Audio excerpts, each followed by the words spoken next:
nabiyya ba'da.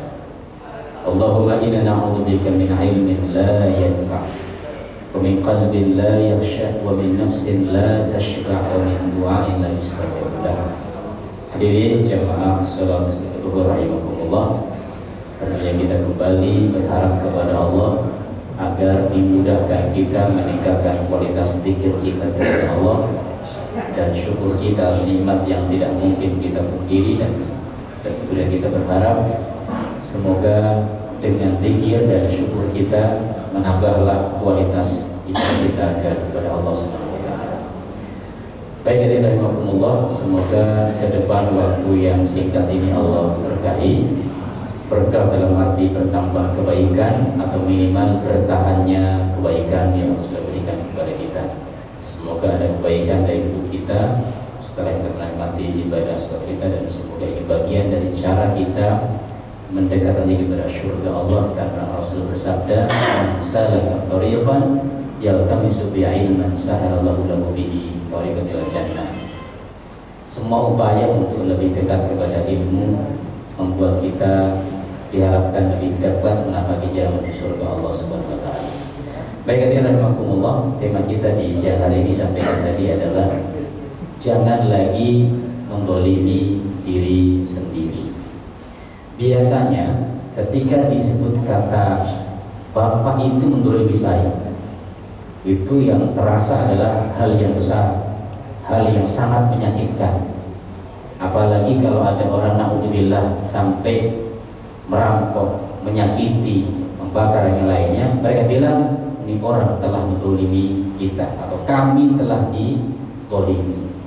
Seringkali banyak hal besar dikaitkan dengan kata dolim itu. Tapi mari kita lihat, ini ada satu doa yang insya Allah jamaah juga sering, mudah-mudahan kita sering mengulang doa ini. Kita beri judul doa ini adalah mengakui kezaliman diri. Jamaah insya Allah sudah hafal ya.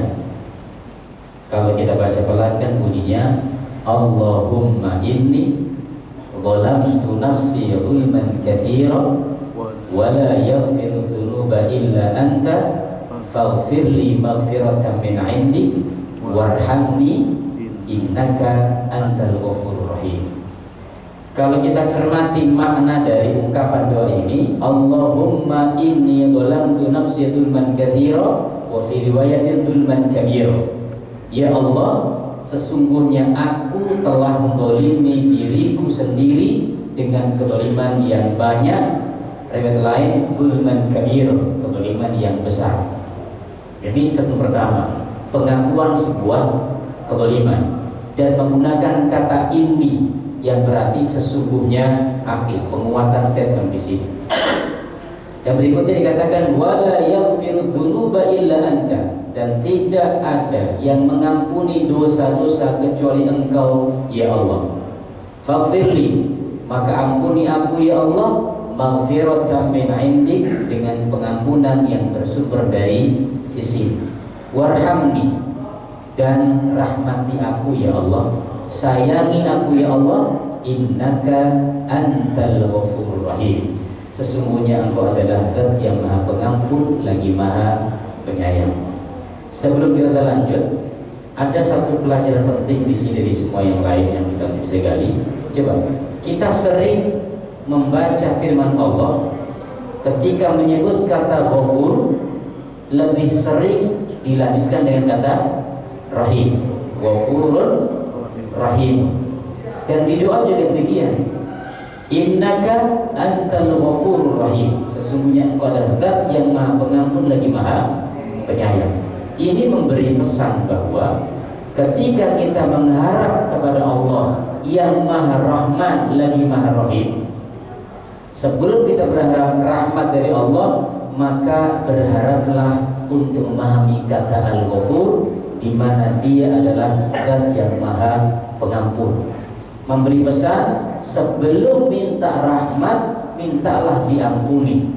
Dan rahmat yang paling besar itu ada di surga nanti. Ada sebuah riwayat hadis, inna lillahi mi'atu rahmat, sesungguhnya Allah memiliki 100 rahmat. Satu rahmat berarti 1/100, sudah Allah berikan kepada semua makhluk di alam semesta raya ini. Termasuk kalau ada seekor kuda mengangkat kaki belakangnya agar tidak menginjak anaknya, ini juga bagian dari rahmat Allah. Bahkan ada seekor hewan buas yang tidak memangsa anaknya, rasa sayang hewan buas ini juga bagian dari 1/100 sayang Allah yang diberikan kepada jin, kepada manusia, bahkan yang beriman dan yang tidak berarti kebagian rahmat yang ini. Tetapi 90 masih Allah tahan, ya Allah berikan kepada siapa yang sampai mengetuk pintu surga 99. Maka rahman dan rahim terbesar nanti di surga. Makanya kita sebutkan sebelum mengharap surga, berharaplah kita diampuni oleh Allah Subhanahu wa ta'ala, karena surga itu syaratnya amal.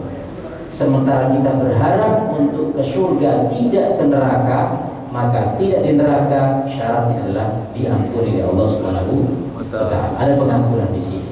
Makanya kita akan sering mengulang, bisa di sini, faghfirli, maka ampuni aku. Baru yang kedua, warhamni, maka rahmati aku.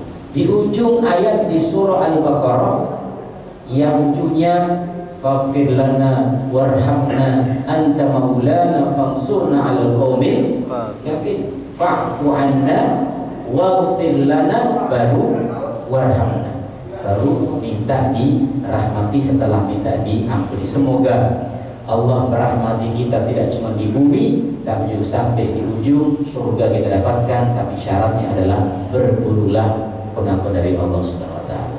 Nah, di doa ini sebelum minta pengampunan ada sebuah pengakuan, Allahumma inni dzalamtu nafsi dzulman katsira.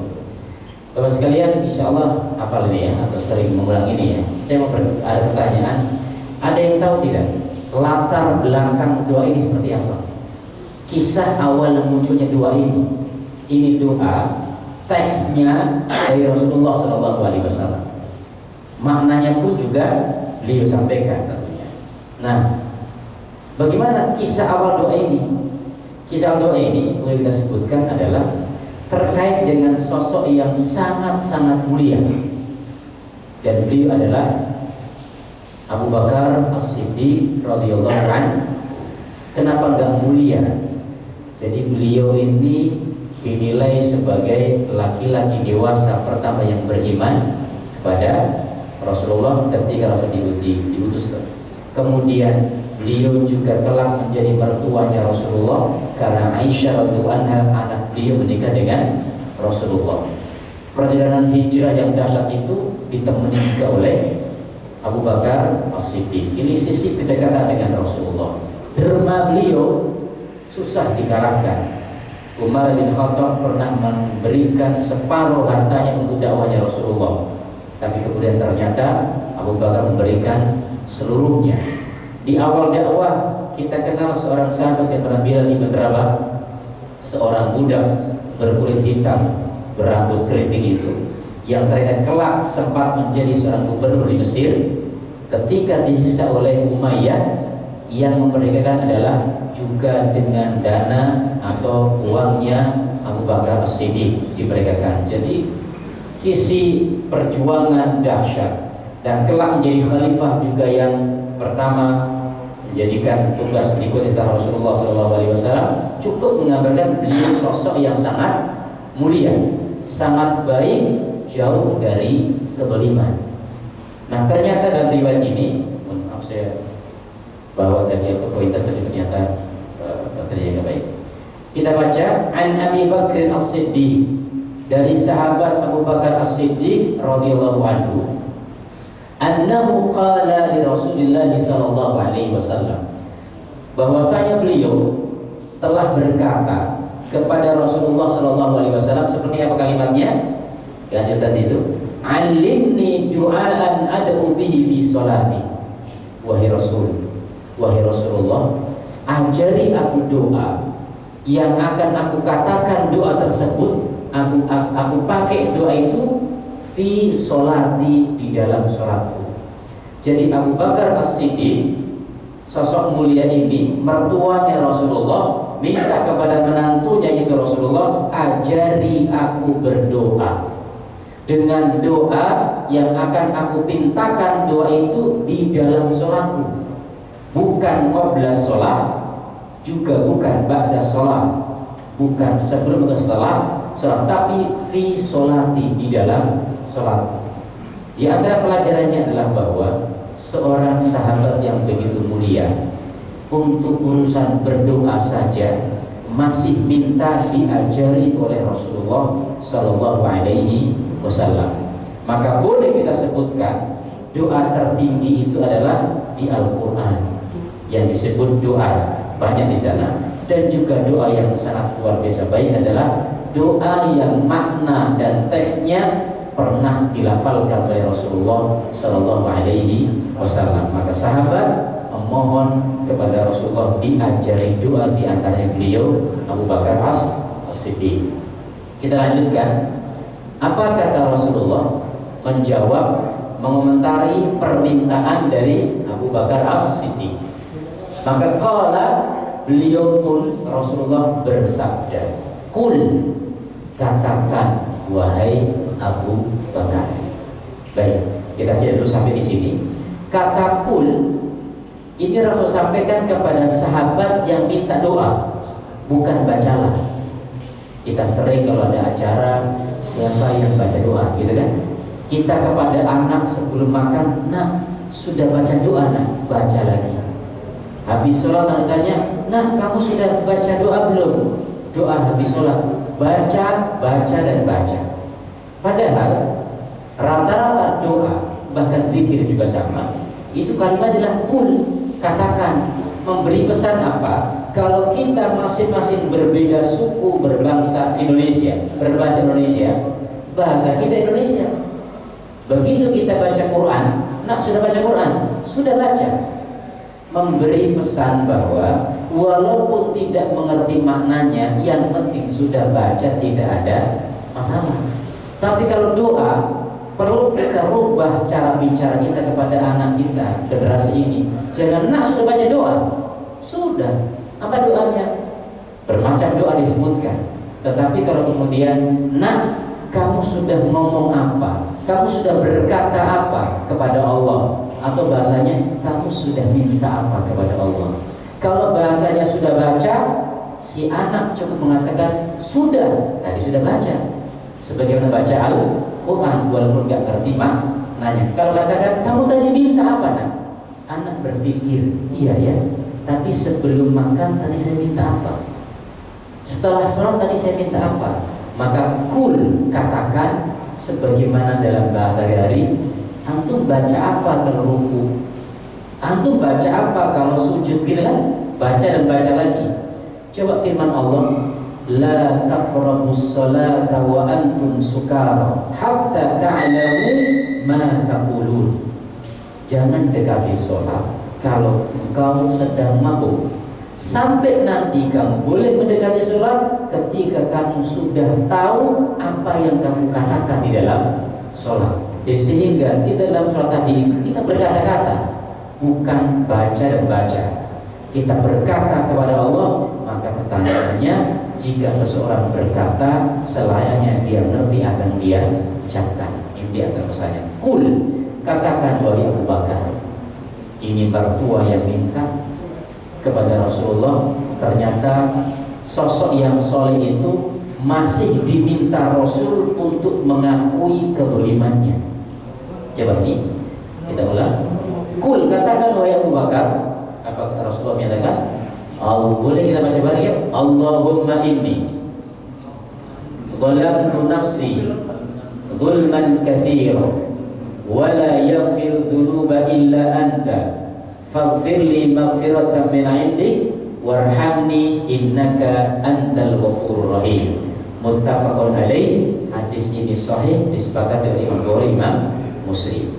Wa fi riwayatin, pada riwayat yang lain dikatakan zulman katsira, juga waruya zulman kabira, dengan kalimat kezaliman yang besar. Kita bisa bayangkan Abu Bakar yang begitu baik ternyata masih diminta mengaku zalim oleh Rasulullah SAW, bahkan dengan kalimat "Dhalamtu nafsi zulman katsir", aku sungguh telah banyak berbuat kezaliman terhadap diriku dengan kezaliman yang tidak sedikit. Nah, dalam kajian fikihnya kita mendapatkan pertanyaan. Abu Bakar bertanya kan, ajari aku doa yang akan aku doakan itu di dalam sholatku. Di mana kita mengatakan ini?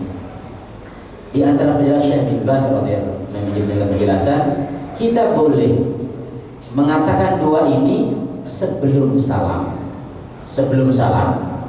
atau boleh kita katakan di sujud terakhir. Sehingga kalau kita mau nambah doa di sujud bisa dengan doa ini, atau sebelum salam bisa doa demikian.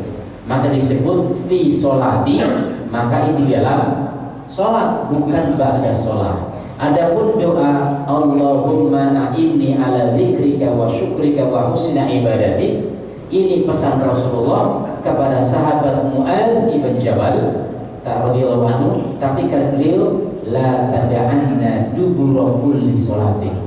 Wahai Mu'adz, jangan sekali-kali kau tinggalkan di duburnya sholat.